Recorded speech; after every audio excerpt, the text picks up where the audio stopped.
Lillie और जादुई पंछी। एक बार की बात है, घने जंगल के बीच बसे एक छोटे से गांव में लिल्ली नाम की एक युवती रहती थी। वो अपनी दयालुता और छोटे बड़े सभी प्राणियों के प्रति अपने प्रेम के लिए जानी जाती थी। उसने अपना अधिकांश समय जंगल में भटकने, उसके रहस्यों को जानने और प्रकृति की सुंदरता को निहारने में बिताया। एक दिन जंगल में भटकते हुए लिली को एक घायल पक्षी जमीन पर पड़ा मिला।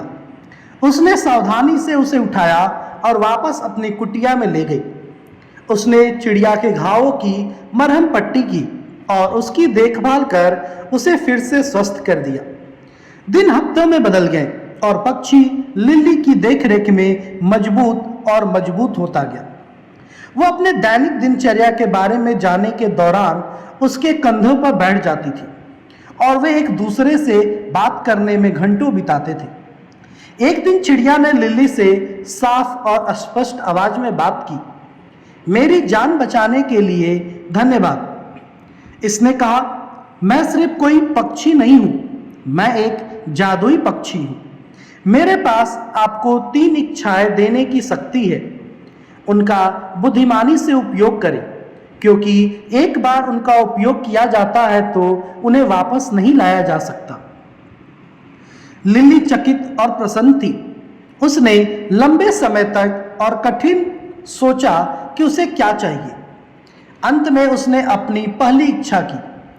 मैं अपने गांव के लिए भरपूर फसल की कामना करती हूँ, ताकि कोई भी भूखा न रहे। अगले ही दिन गांव के चारों ओर के खेत भरपूर फसल से लहरा उठे। लिली की दयालुता के लिए ग्रामीण चकित और आभारी थे। अपनी दूसरी इच्छा के लिए लिली ने सभी प्राणियों की भाषा को समझने की क्षमता की कामना की और ठीक उसी तरह वो पक्षियों की चहचहाहट, मधुमक्खियों की भनभनाहट और पत्तों की सरसराहट को समझ सकती थी।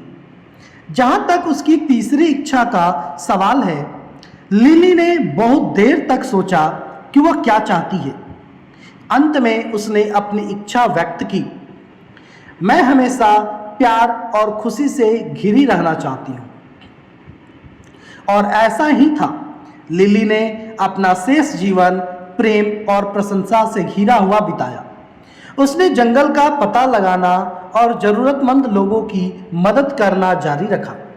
और यद्यपि उसने कभी कोई दूसरी इच्छा नहीं की, वो जानती थी कि जादुई चिड़िया हमेशा उस पर नजर रख रही थी, उसकी इच्छाओं को पूरा करने के लिए तैयार थी, अगर उसे उनकी आवश्यकता थी।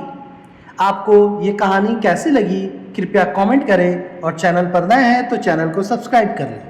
धन्यवाद दोस्तों।